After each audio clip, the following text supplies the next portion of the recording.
so this is the second installation of questions based on the poem You Loved and Loved and Loved. So we are given question 6.6.1 saying, choose a poetic device from column B that matches the quote in column A. We write only the letter next to the question number. So column A says, it is given us the description, and in column B we are given the poetic device, so we have to choose a correct answer from column B that matches the description in column A. So column A on the question A, so let's indicate 6.6.1 there, and we have A.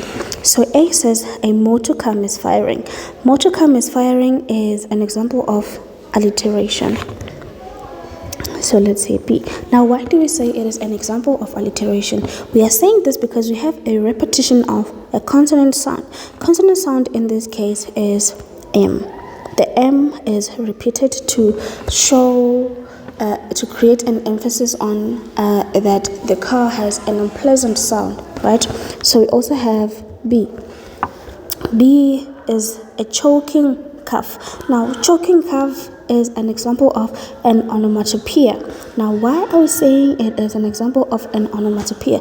Mind you, you must remember that an onomatopoeia is a poetic device, or it is a literary device used whenever there is a repetition of a sound. For example, I bang on the table. That is a repetition of the sound made when I hit the table, right? So moving on to C, we have eyes block laughter. Now, what does eyes block laughter indicate in reference to You Loved and Loved and Loved? Well, it indicates that the white people's laughter was cold, right? So that is an indication of a metaphor. So it will be B. Now, let's move to 6.6.2. It says, quote one word from stanza 1 that indicates that the African song is harsh and loud to the white man. Now, let us quickly go to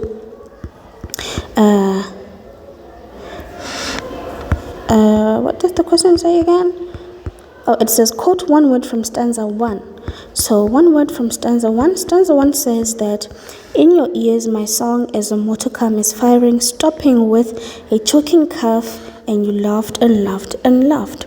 Now, the correct word to substitute there would be misfiring. So in 6.6.2, we have misfiring. Right, and now we have 6.6.3. It here says on A, refer to line 12. And on A, you must identify the figure of speech used in line 12. Let's go to line 12. Line 12 says, to the rhythm of talking drums pleading. Now, you must understand the different devices that may be used in poems, right? So, if you know drums, you know that drums cannot speak or they cannot talk. Hence, we can say that the figure of speech used in this line is a personification. Personification. Now, why are we saying it is a personification? Well, we all know that drums cannot speak, hence they have been given the human ability to talk, right? So, let's read question B. It says, explain why this figure of speech is suitable. So we can say the drum is commonly used by Africans to communicate their feelings.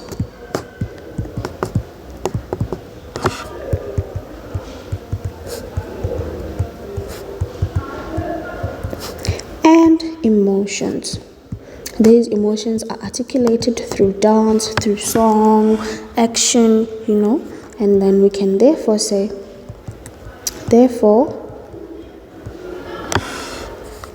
it is what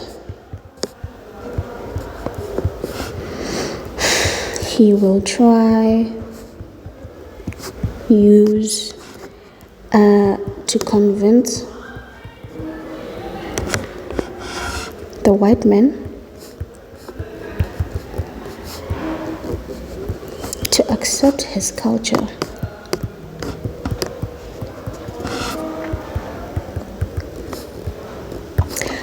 Right, so if you do not feel like writing this answer that I've just given, you can also state that a drum is an instrument that is used to create a beat, right?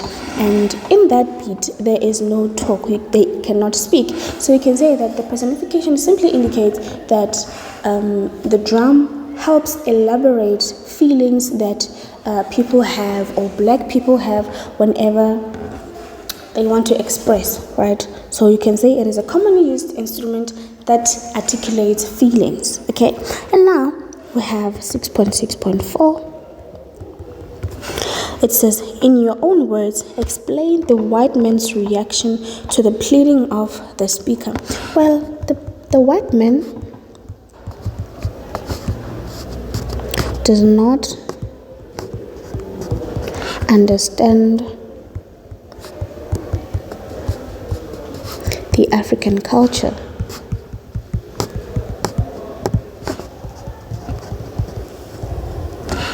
And therefore,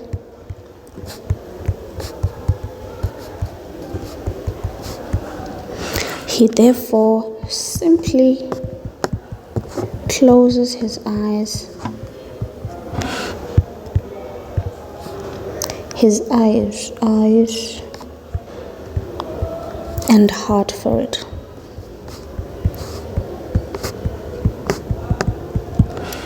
Right, and the question says, explain the white man's reaction to the pleading. So the white man does not understand the African culture, or does not understand the black man. Hence, he turns a blind eye to the man's pleading. Or you can say that he turns a blind eye. Right, then let's move on to 6.6.5.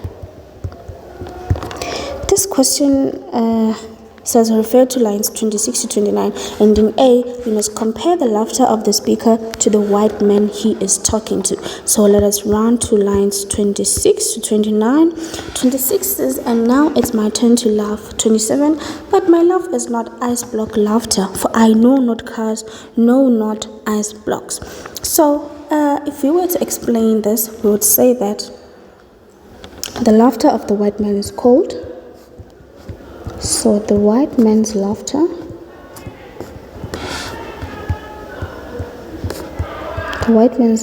is cold, heartless, and mocking. While the black man's laughter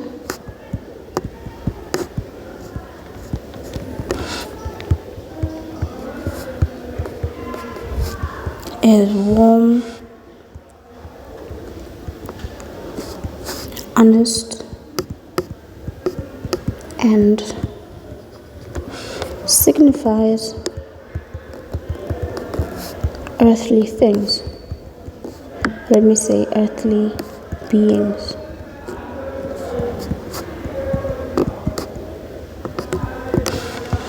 Right, so let us move on to B. Now B says, why is the following statement false?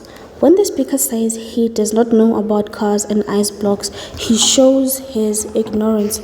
Well, we can say that the speaker is not dependent on worldly things.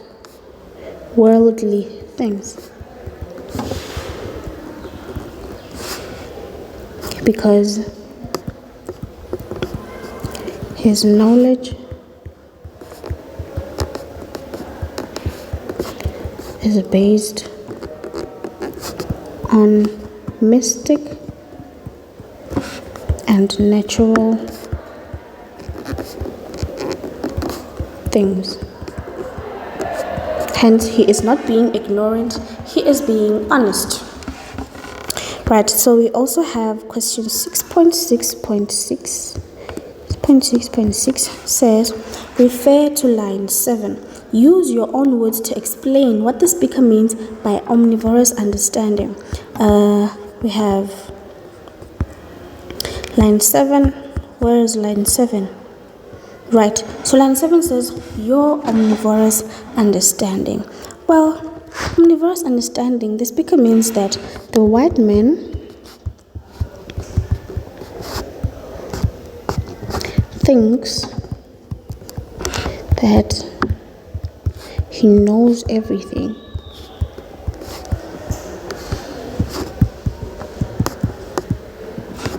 And is superior.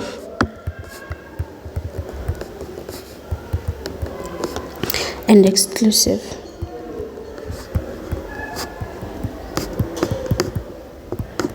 Therefore, he is not keen or eager to learn or understand African culture.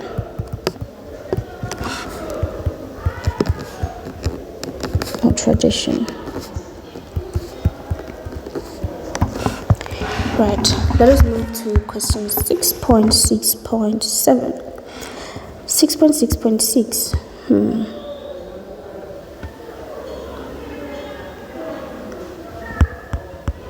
6.6.6 or 6.6.7. I was a bit confused there.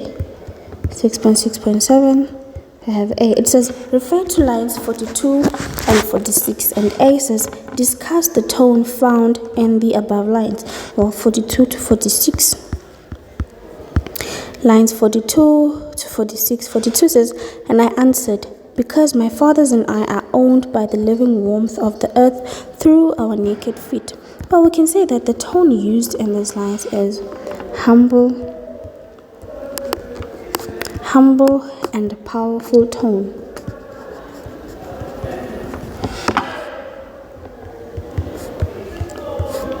Because it makes the white man realize that we do not own the earth, but it owns us. Right, and then we have B. Let's go to B. B says, explain why the pronoun our forms an important part of the message of the poem. The word our brings about reconciliation,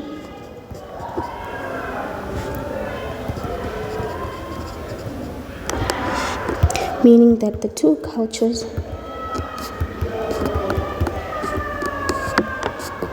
can, or understanding,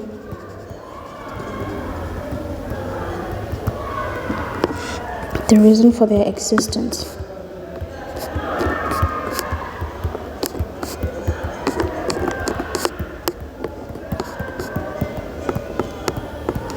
It also shows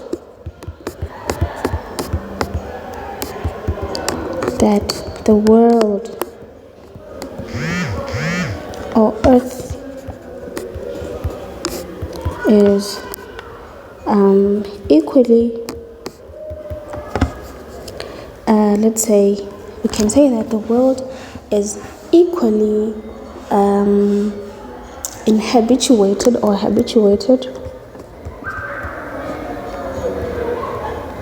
by all its inhabitants.